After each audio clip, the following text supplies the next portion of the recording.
Let's bring in a Edward Seago watercolor and let's take a look at it. Make that a little bit bigger. So let's have a look at some colors. So let's take this color here, for instance, and we'll color it in.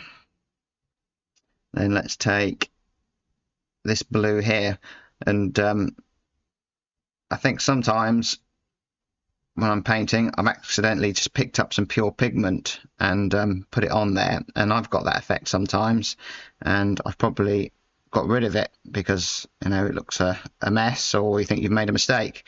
So I'm not sure whether that happened to him or did he purposely try to do that. But as you can see there instantly that looks like a bright blue, but it's not here. If we compare it next to the grey and the white here, it doesn't seem bright. So why is that on the painting? Why does it look so bright?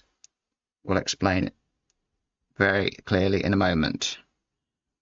So we've then got this slightly warmer grey. So we've gone from cool to warm, and this demo is sort of inspired by a conversation that's going on our members Facebook group at the moment, regards how we can use warm and cool colours. There we are.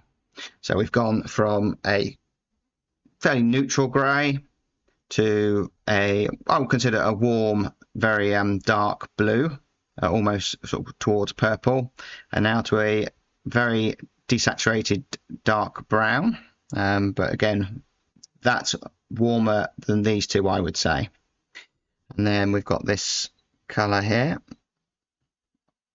which looks really bright. But again, you know, is it really bright? Let's have a look. Not particularly. So why does it look bright? So why does that look so warm and bright, and that looks very, very blue when, you know, when they're not? That's not, I wouldn't say that's bright, and I wouldn't say that's particularly blue. It's because of the play of warm and cool colours that we've got. The blue is very close to that orange, so they are working together, and you'll find that that's happening all over this scene here. We've got some fairly cool greens here, and then we've got a warmer green there.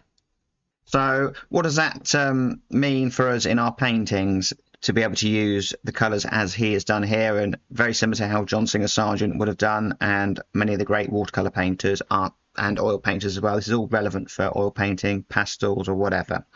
It means that we can make our colours very natural looking, that they're all very greyed, these colours, which is true to life. That if these were painted with colours straight from the tube, bright reds, you know, if we were painting with colours that are very bright and colourful like that, you know, it doesn't look very realistic. And that's why, you know, at the beginning I felt my paintings looked very amateurish, because I was using colours like this.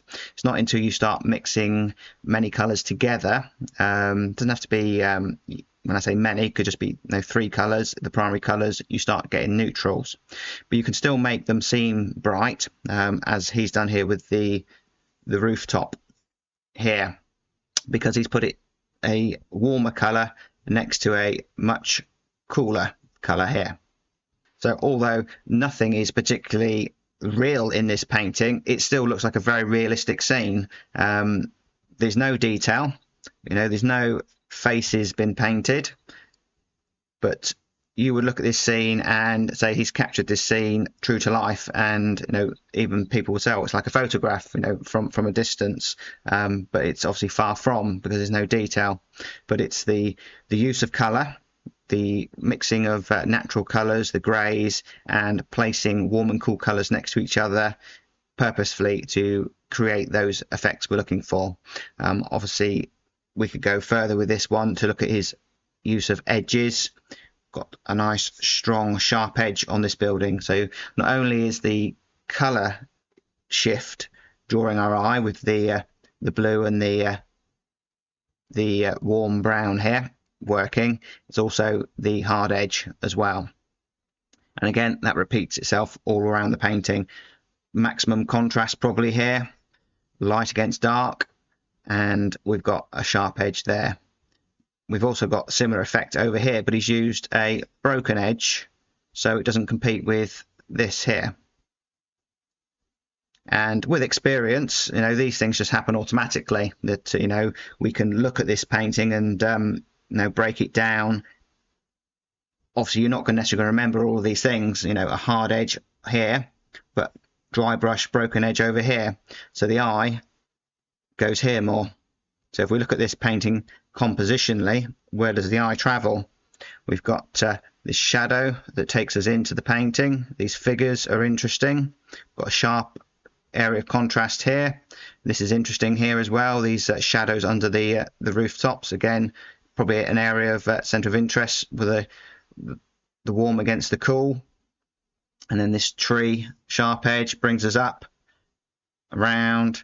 We've got lost edges here, which brings us back down to this shape here, and repeat the process. So a good painting is one where your eye just keeps in the painting, because you're not going next door to the painting beside. So the only thing he's missing is a couple of seagulls that I always put in, but not everyone likes them. So hopefully you enjoyed that short little video. I shall try and do some more of these to try and go further with the theory of what we're doing. I know it's difficult when we're painting along to concentrate on the actual painting as well as all this technical stuff, but it's all good fun. So until the next time, I'll see you on the next video.